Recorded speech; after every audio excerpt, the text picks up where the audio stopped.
but will begin more detailed observations in 4 years' time.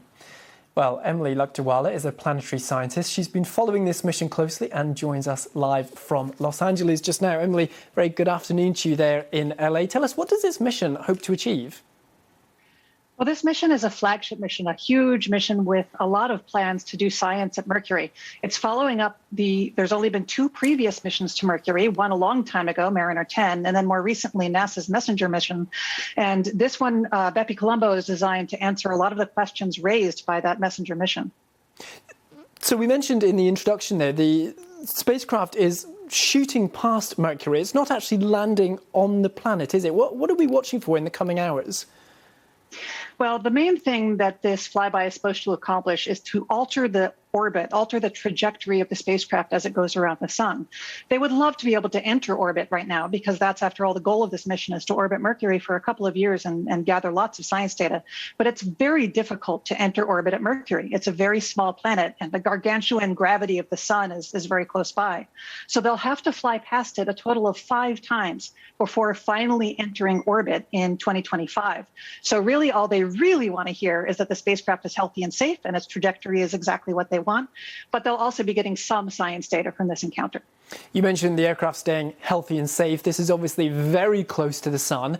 How does the spacecraft protect itself from that incredible heat and that radiation? Well, it carries a sun shield. It actually has one side of the spacecraft that's designed to be pointed at that hot surface of the sun, and a lot of the other instruments and systems of the spacecraft hide underneath it like an umbrella. And so that does limit the directions that the spacecraft can point. Once they're in orbit around Mercury, their instruments are designed in order to be able to stare down at the surface of Mercury. Until then, a lot of the instruments are actually completely hidden inside the spacecraft right now. So a lot of them don't actually have a view out.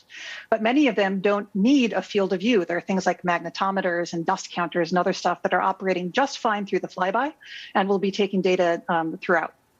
Why is this research so important? I mean, it's not like humans are planning to go and live on Mercury anytime soon, is it? Well, that's definitely true. Humans do not intend to land or live on Mercury, although there is one interesting thing about Mercury. There is water ice in the poles of Mercury.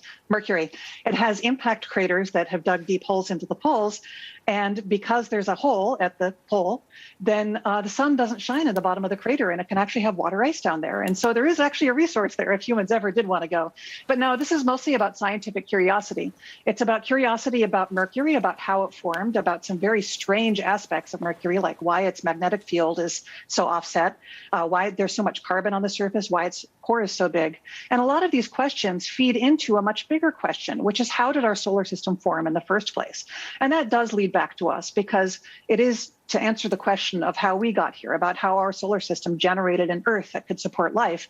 And in order to answer that question, we need to look at both ends of the solar system, Mercury, Pluto, and beyond, and everything in between to try to understand how we came to be. OK, we'll leave it there. I'm sure this will be keeping you up all night. Emily Lakdawalla in LA, thank you for joining us. My pleasure.